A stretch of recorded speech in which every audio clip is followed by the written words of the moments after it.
building for low latency. What does that mean exactly? Well, this is a 5-step checklist that I put together just for this webinar, and it's often what I put, I aggregated notes that I have from client conversations when I do discovery. But, one of the first things I want to ask is, how low do you need that latency? For that scoring session I mentioned before, the stakeholders were okay with a 2 to 3 second latency. When it comes to cattle auctions, I didn't mention in the past I worked with a wine auction house too. That was all flash legacy too. They need sub 1 second latency for an auction, right? And we could actually pull that off with RTMP. You had to know how to script your flash player to have a super low buffer and have, the pipelines all working the way they needed to over RTMP. But more often than not, they were very pleased with the results of latency. Knowing the size of your audience. Again, if you have to build for large audiences, WebRTC is going to be much more difficult than you would have been able to do with latency factors that were higher, right? Mainly because you can't just slap Amazon CloudFront in front of WebRTC apps and make it work, right? Those are all HTTP caching mechanisms, and WebRTC is not using HTTP. It's not even using TCP if you're using the lowest latency UDP transmission path.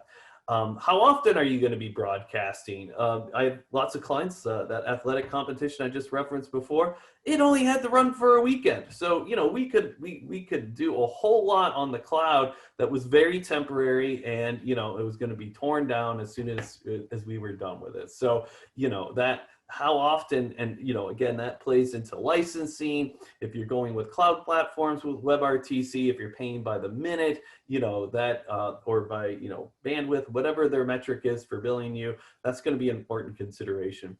What are your intended viewing targets? That means, where do you want people to watch it? Do you want it to work on the phone? Do you want it to work on the browser, on the desktop? Or do you have the funds and or I should just say the budget to put together your native smartphone applications? You're always going to have the most control when you're not working in the browser for any application, right? Because you're stuck with what the browser has made available to you. And so stereo decoding is a great example.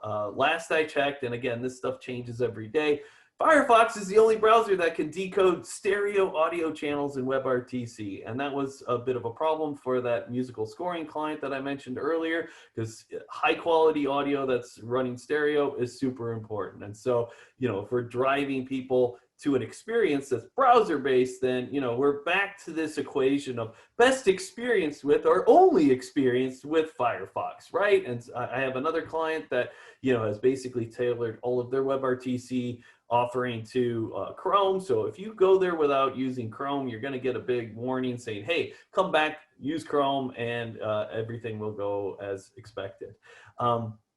So that's number 4. Number 5, what resources do you want to maintain?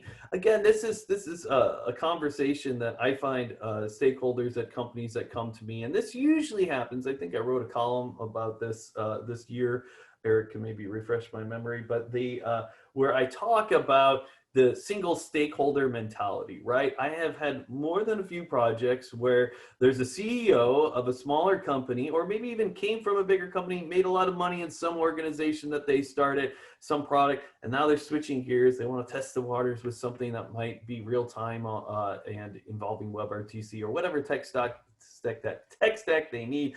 And I find that those folks don't necessarily always understand the implication, first of all, of what it means to run your own WebRTC stack, what it means to go down this path of building things, and so they might be new to software development.